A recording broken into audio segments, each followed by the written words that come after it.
Welcome to the Grad School Femtoring Podcast. This is Doctora Yvette Martinez Vu, and I will be serving as your femtor, providing you with tips and tricks and everything else you need to know to get into graduate school. For the past 10 years, I've been helping undergraduate students get into top graduate programs in their field, and I'm really excited to share this information with you too.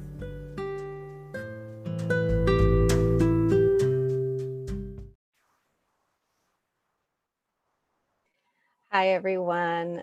Today, I am going to be talking to you a little bit more about the Grad School List and specifically about Grad School List Dealbreakers. Why am I talking to you about this?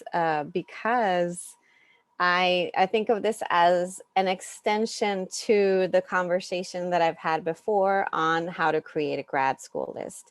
Typically, when I advise students on creating a grad school list, I encourage them to focus on fit. And when I say fit, I'm really talking about fit when it comes to their research interests and the individuals that they might work with in that program, because that is very important. Who you're going to work with, what work you're going to be doing, all of that has very real long-term implications for you. But I think in doing so, when I say, okay, look at top programs, have a combination of top programs, have a combination of reach schools, but also safety net schools, just a balanced kind of list. Make sure that you have 2 to 3 people that you would look forward to working with, and that, they are sending people to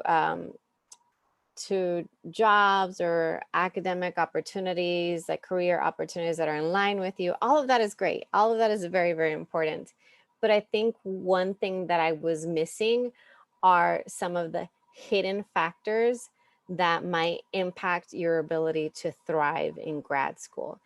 And what do I mean by that? I mean really sitting down and thinking about the things that make you happy or unhappy.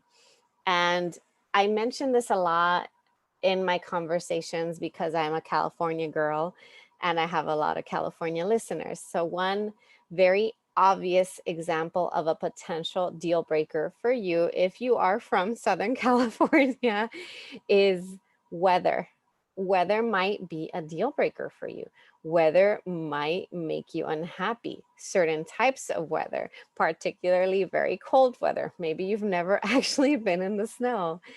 And it might seem silly. And I know I often encourage people, like, just apply widely, apply out of state.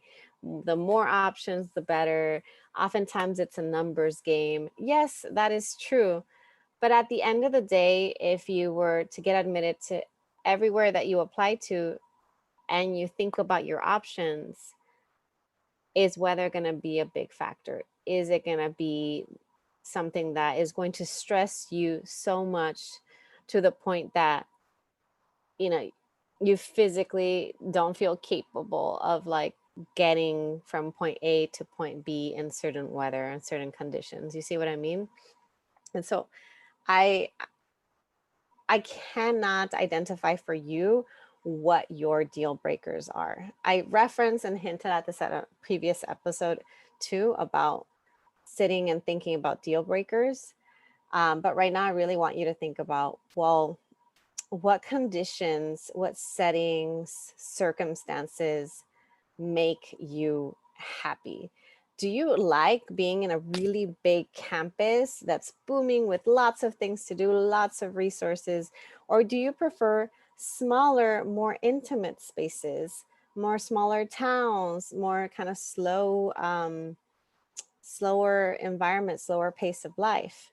What do you prefer? So if that's the case, then thinking about the size of the campus is going to matter. Now, another big thing that might be a big thing for you, because I know it's a big thing for me, but we're all different, is thinking about transportation and what types of transportation you're comfortable with. Do you not mind driving and long commutes, or do you not drive, or you can't stand driving, or you don't mind the commute so long as it's not over a certain amount of miles or a certain amount of time? So thinking about that, so that's something that a lot of people don't keep in mind. Is your campus, the campus of, the programs that you're applying to, is one of them a commuter school and everybody's expected to drive 45 minutes to an hour to get there? Or is your campus a small town and everybody walks there? Everybody lives walking distance to campus. So commuting and transportation, that is very important. Maybe you don't have a car, but you're in a school that requires for you to have a car for you to get from point A to point B. That's gonna play a role. That's gonna affect you. The other thing that is a big one, big one, because of just the rising costs and because of inflation, is you really want to think long and hard about cost of living, because you may be getting a similar stipend from all of the programs you're applying to. And maybe it looks like a okay stipend. Maybe you think, yeah, it's going to be tight, but I can pay my bills. But you're working under the assumption of paying your bills at whatever physical location you are in right now. So your bills are not going to be the same when you move.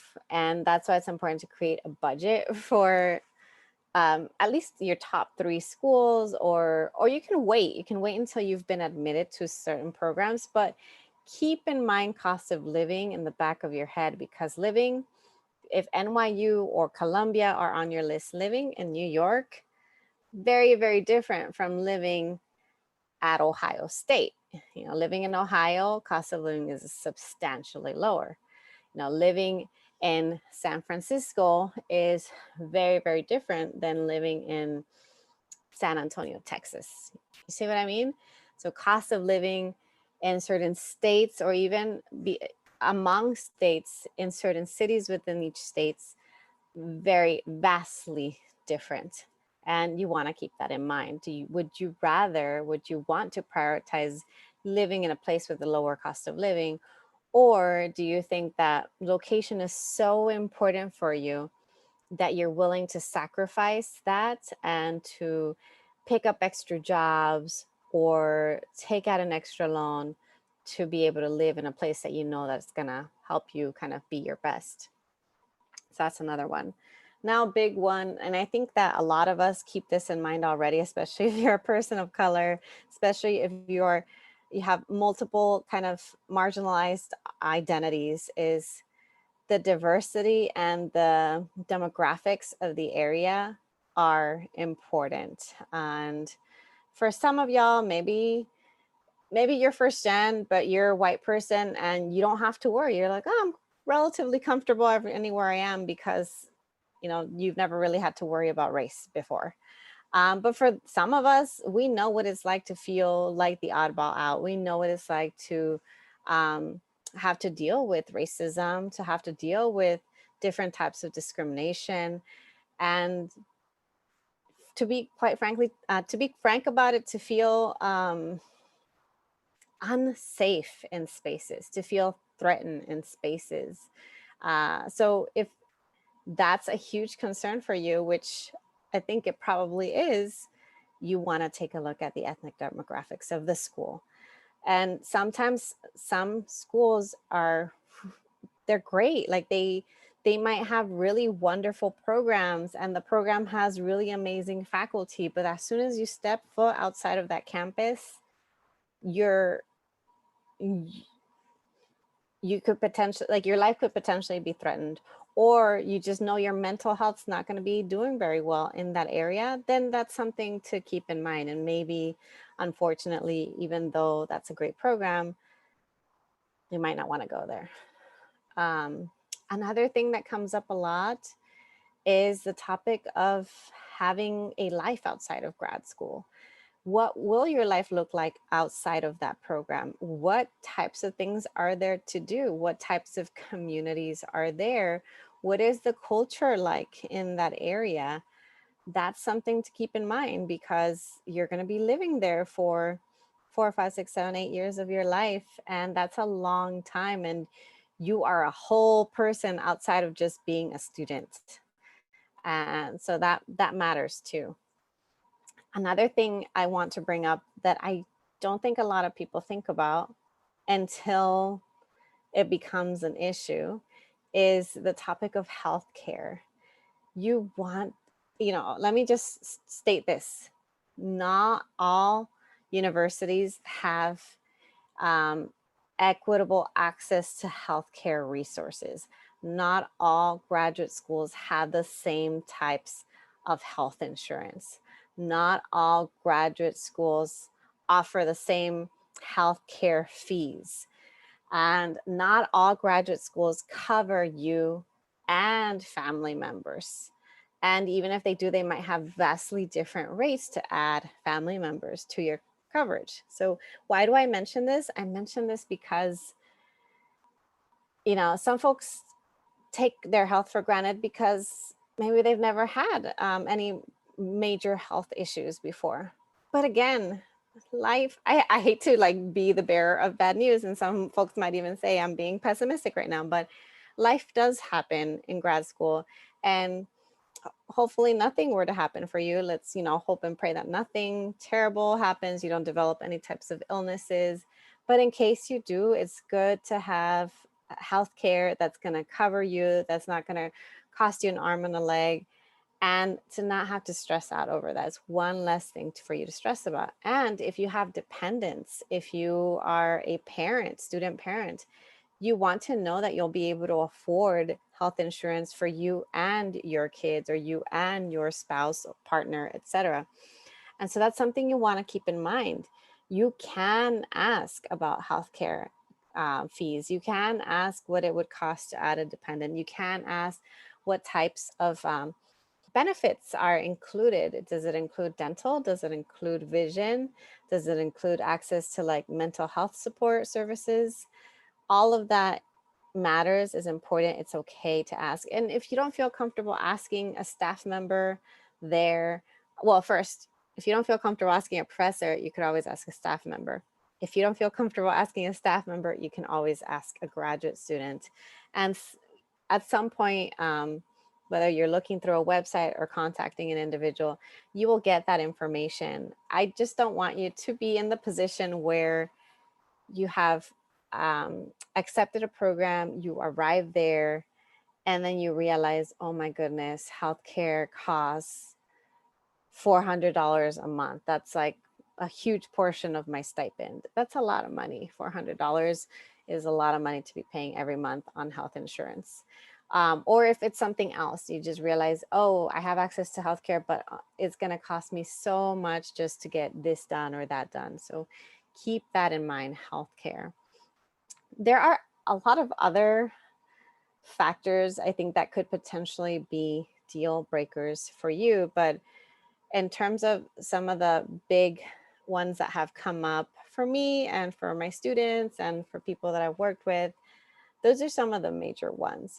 Whether it's the weather, whether it's the size of the campus or the city or the location, or what transportation is like, cost of living, the demographics of the area, demographics of the campus, the social activities and extracurriculars, and access to community support in the surrounding area, healthcare.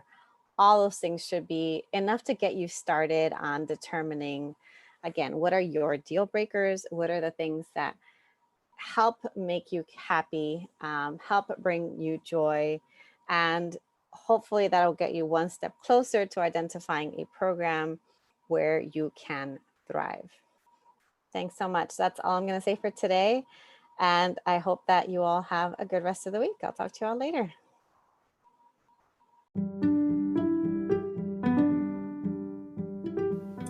Thanks so much for joining me in the Grad School Femtoring Podcast.